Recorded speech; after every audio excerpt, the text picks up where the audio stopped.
What's going on, guys? It's Loop Cubes coming back with another October 2020 Week 5 Bad League deck profile. This is our second place top from Law, who played this very interesting deck, which utilizes a few different engines, and I just want to definitely give an opportunity to come in and talk a little bit more about why he thinks this deck succeeded. Because, I mean, it's got a lot of really interesting stuff in it. I'm here with Law. How's it going, man? I'm doing well. How are you, bro? I'm doing good, man. So this deck is at first glance, it's not quite as much as a pile of some of the decks I've seen you build, but like it's definitely got a handful of really interesting stuff in here.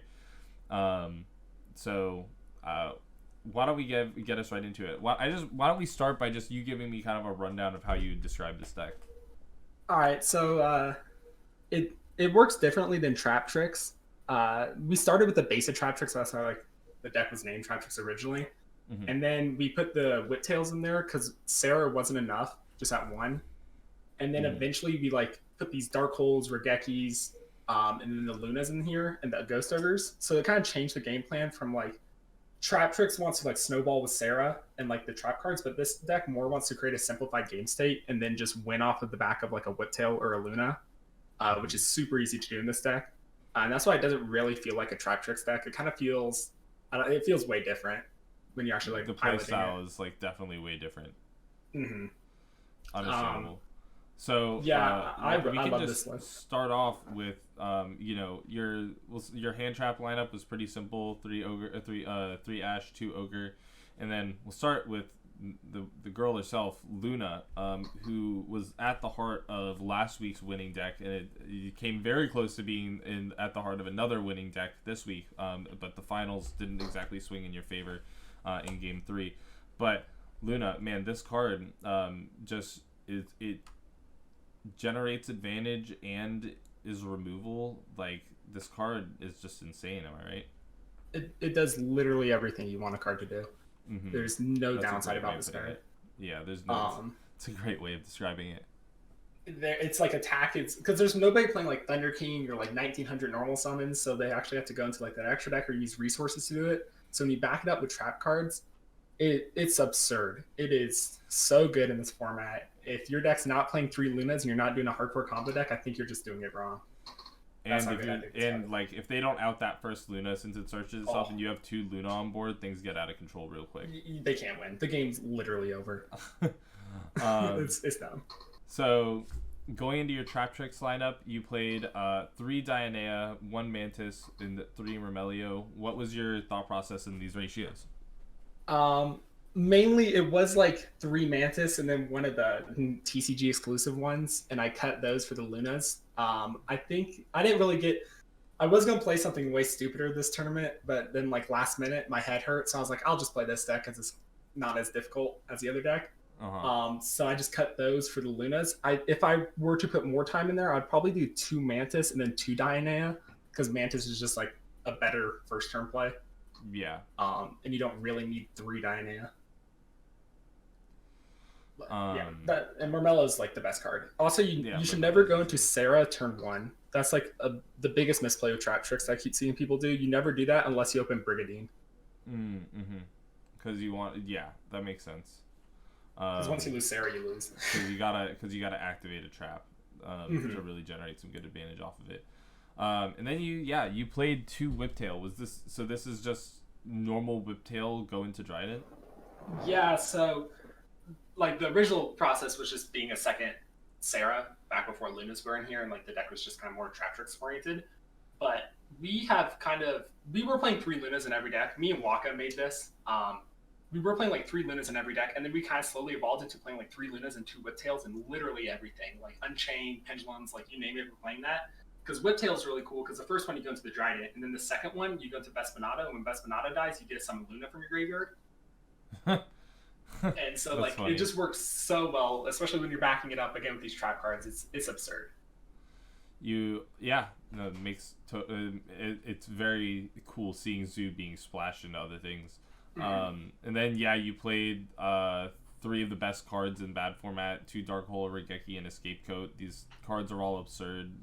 Definitely things that have seen so much like sweep in gameplay that it's up on discussion for the council this week of whether these cards need to be addressed, all three of them. So it just makes sense to play them in pretty much every deck. It's cool that you did. Oh yeah, for sure. Especially because Traptrix kind of struggle going second, so just having the two Dark Holes and Regeki, and you can stall out the game until you draw them really easily. Yeah, so that's nice. I didn't draw Scapegoat once, but that card's dumb. Yeah, that card is dumb. That card is so good. So why the two back to the front? Just like you can no matter what card you revive, it's so good. Like you revive Romello, you pop it triggers your Traptrix, right? Mm-hmm. You revive Romello, pop a card. You revive Luna, you can bounce it back to your hand. You revive an XYZ, you can put Vespinato on top of it. Like there's so many things you can do with it. It's just really, really good. I don't like playing 3-ofs in this deck unless they're really like 3-of reactive cards in this deck because the games are so slow. So I didn't want to draw multiples. So that's why like the trap lineup is so weird looking with a bunch of 2-ofs and 1-ofs. Yeah, we can just kind of cruise some of these. You played 1 Bottomless, 2 Compulse, 3 Floodgate, a Gravediggers, 2 Heavy Stormduster, your Brigadines, Time Space Trap Hole, Torrential, and Traptrix Trap Hole Nightmare. The cards in here I want to address.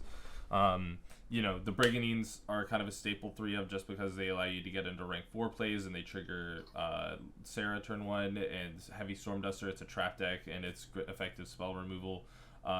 Your Trap Hole lineup makes a lot of sense, and then I see Time Space Trap Hole, which is like not very typical, but it definitely like works when your opponent special summons a monster from the hand or extra deck. You can shuffle it back and then pay 1k. Like you never really see this card in a Traptrix deck, but it's how did this perform for you? I used it a few times, and every single time I did, it just blew the game out. It was crazy, and just having like one of each of the like 4 trap holes I was playing to search off of the Sarah or Romello was really, really nice. Like you want the versatility. The one mistake I did, I want to play 2 Traptrix. That card is crazy in this format. That card's so good because they had to use 2 cards to go into an XYZ or a Synchro or something. Then once they use the effect, it dies. So you're just plussing so hard. The Traptrix Trap Hole Nightmare. Yeah, this card is insane. And then you played 3 Torrential, just more blowout cards along with Dark Hole and Regeki, akin to Dark Hole and Regeki, just especially in the grind game. But yeah, overall like a pretty solid looking main deck if I say so myself. I'd only change like 2 or 3 things tops. It's not going to change like that much. Yeah. So I'll ask you what you want to change in just a minute, but moving on to the extra deck.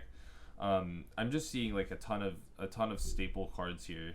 You have your 1 Sarah because it is limited in bad format, and then you have the Topologics who recently returned.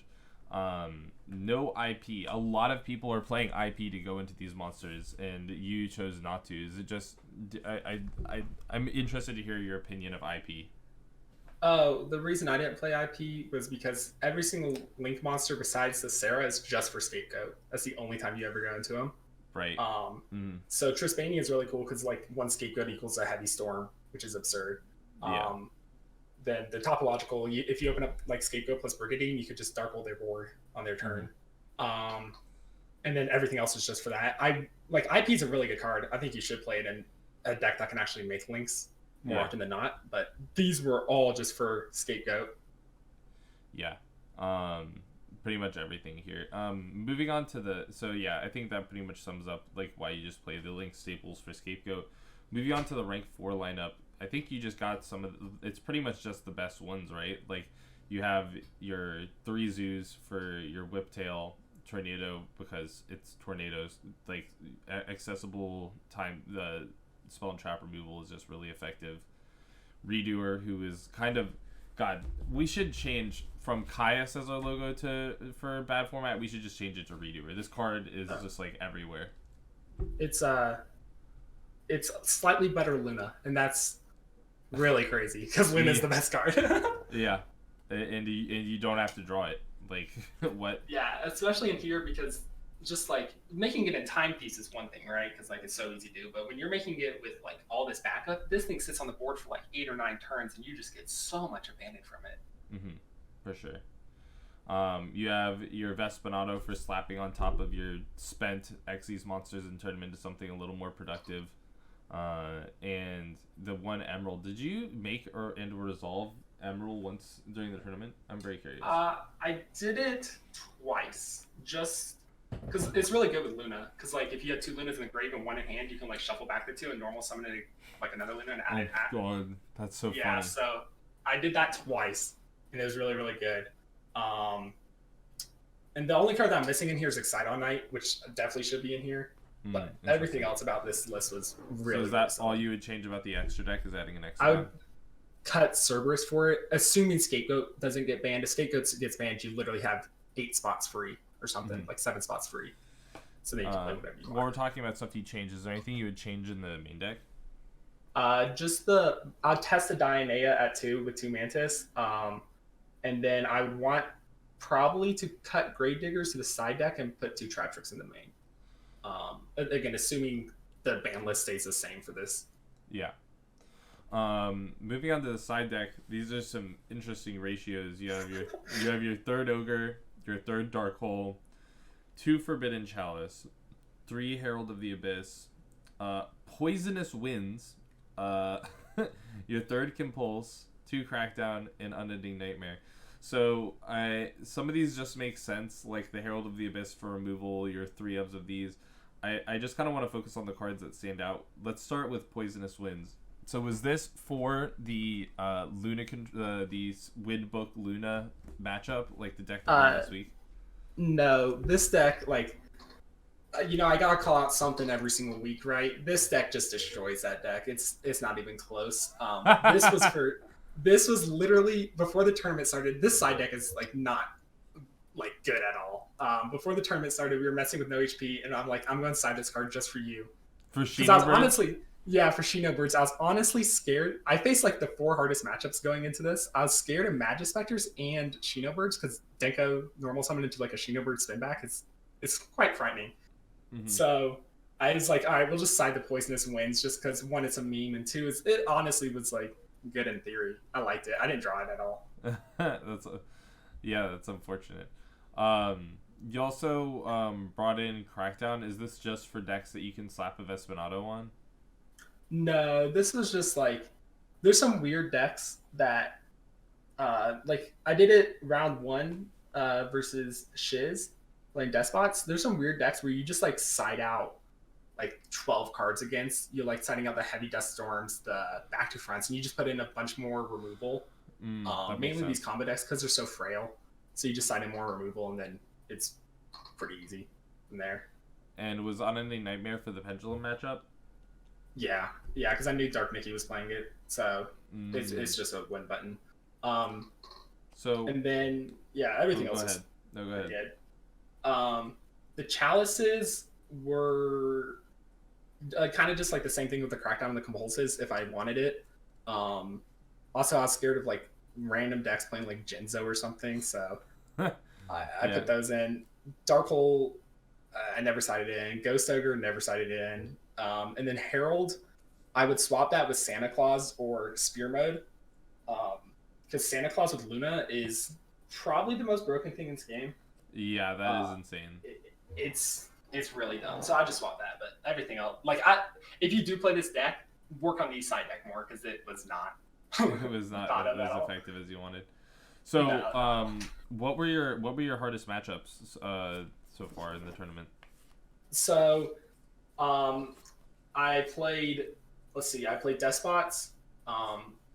That wasn't that bad. I was literally scared of 4 decks going into it, which was Goki, Shino Birds just for the Denko spin back thing, Magispectors because you can't really destroy or bounce them or anything, and then Magical Musketeers because I was like, oh man, I'm setting a bunch of cards and if they just summon max, it's kind of scary. And I faced all 4 of those. I beat 3, and then versus Blue, I had to give him the win because my dog got sick. I do want to play that match out and see what would happen, because like we only played like game 1 and he won die roll, so like, but at post sighting, I think this deck can beat it. So it was an interesting tournament. I was like, all right, man, I just faced, Goki, Magispectors, Shino Birds, and then I was like, oh man, now he's playing Magical Musketeers. I got all 4. Bingo. Dude, what a coincidence. Like, that's funny. anyway, man, thank you so much for coming on and showing us the deck. It's definitely really creative, and I'm definitely happy to super see it. I'm going to keep it saved for the archive. And congrats for your top, man. Hopefully next week it'll be first. Oh, yeah. Thanks, bro. All right, cool. Thank you. This is Lube Coop signing off.